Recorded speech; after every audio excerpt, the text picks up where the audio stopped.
In perhaps the biggest story of the week, West Virginia Senator Joe Manchin has announced that he won't vote for the so-called For the People Act, which we call the Legalized Vote Fraud Act.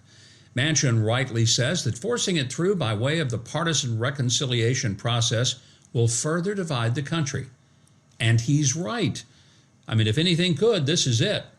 Now, the bill runs over 800 pages, and for good reason. It has zero GOP support, not even from the Republicans who supported President Trump's impeachment. Joe Manchin also said that he won't vote to weaken or eliminate the filibuster. His reasoning, at least, is consistent. It would have given total power to one party that has only a very tiny edge in votes. So I say thank you, Senator Manchin, for standing up for bipartisanship and elections that reflect the will of the people. You've said you don't want either party, even your own, to have absolute power, and we applaud you for that. Here's what Senator Manchin said in his home state newspaper, the Charleston Gazette-Mail. Quote, "Do we really want to live in an America where one party can dictate and demand anything it wants, whenever it wants?" To that question, most Democrat politicians would undoubtedly answer yes. But continuing with Manchin's letter, he says, "I've always said, if I can't go home and explain it, I can't vote for it. And I cannot explain strictly partisan election reform or blowing up the Senate rules to expedite one party's agenda.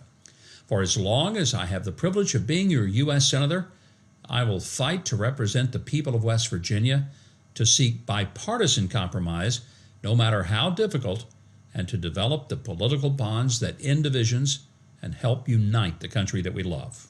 Amen, Senator. And thanks, West Virginians, for making your feelings known about this. I'd also add that the bill, by federalizing elections when the Constitution leaves elections to the states, well, it's blatantly unconstitutional. Senator Manchin's firm stance on this matter comes in the wake of heavy pressure from Biden, as well as from the rest of the Democratic Party. And his immovability doesn't bode well for the future prospects for the Biden administration. Even the New York Times acknowledges that Joe Biden's dream to be the most radical and transformative administration in history has, I guess just to say it's come crashing into reality. And it's messy, real messy for the Democrats.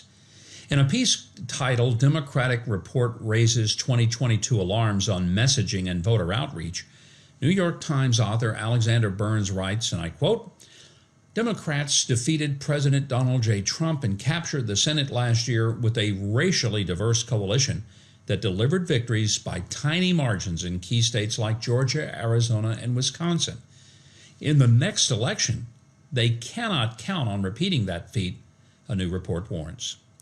A review of the 2020 election conducted by several prominent Democratic advocacy groups has concluded that the party is at risk of losing ground with Black, Hispanic, and Asian American voters unless it does a much better job presenting an economic agenda and countering Republican efforts to spread misinformation and tie all Democrat candidates to the far left. That's the end of that story. It's also laughable. Republicans don't have to do anything to the Democrats in order to tie them to the far left, because the Democrats are doing that all by themselves.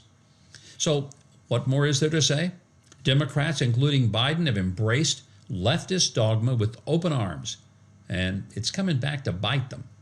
They wouldn't be struggling with precarious margins if the party wasn't competing for who can be the most woke.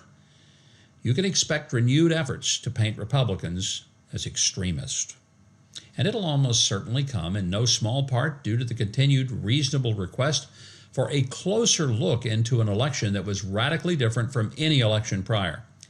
Former President Obama said last week that in our focus on election reform, Republicans are trying to rig the elections going forward. Once again, accuse us of what you're doing.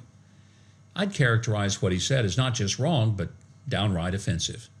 But Republicans in the Georgia House have gone further than passing election reform. They've also approved a resolution that censures Secretary of State Brad Raffensperger, saying that he failed to perform his duties in accordance with the laws of the Constitution of the state of Georgia. As Molly Hemingway said on Sunday Morning Futures with Maria Bartiromo, tens of millions of Americans saw the election as rigged when the laws were changed about how to control and protect our elections, or sometimes the courts just intervened, or rogue election officials changed the processes by which we make sure that ballots are correct and should be counted. Indeed, attorney Mark Elias of the law firm Perkins Cole, that's the firm that paid Fusion GPS for the Steele dossier, might very well be the one individual most responsible for the outcome of the 2020 election, just by traveling around the country and getting states to ignore their own laws, running roughshod over the Constitution. It all made cheating easier, whether the machines got hacked or not. And that really does deserve looking into. Hemingway also noted the practice by big tech companies of shoveling outside money to county election officials, essentially privatizing our election process. This was done through changing laws, through courts changing laws, through officials, but also by big tech companies coming in and actually funding and privatizing our election process. And so people have legitimate reason to be concerned about the integrity of the 2020 election. And this is something that people have done going back, since before we even had a country. We cared about election integrity. There's always the fight between how to make sure everyone who should be voting is voting and how to make sure that those votes are valid. The biggest example of this that we know of is the Center for Tech and Civic Life, CTCL. It received hundreds of millions of dollars. Yes, hundreds of millions of dollars from Facebook founder Mark Zuckerberg. Now, this money had strings attached. For example, money that went to counties in Wisconsin paid for unsupervised drop boxes in locations determined by, guess who? CTCL. Hemingway continued, the whole problem with absentee voting and mail-in balloting is that we don't know how many ballots are out there. This is a big concern for people who care about election fraud, because you need to be able to trust elections to have a republic, and we can't. But fortunately, some honest Republicans are doing something about that. Well, thanks for watching, and I hope you'll comment and subscribe to the channel below and click the notification bell for more videos. Also, check us out on Rumble. And if you want more of my views, news analysis, and commentary, of course, you can sign up, and you should sign up for my newsletter at MikeHuckabee.com. I think I've told you this before, but it's completely free. And if you're in the mood for some great entertainment, there's another option. Check out our second channel, Huckabee's Jukebox. That's it for this edition of The Breakdown. I'm Mike Huckabee.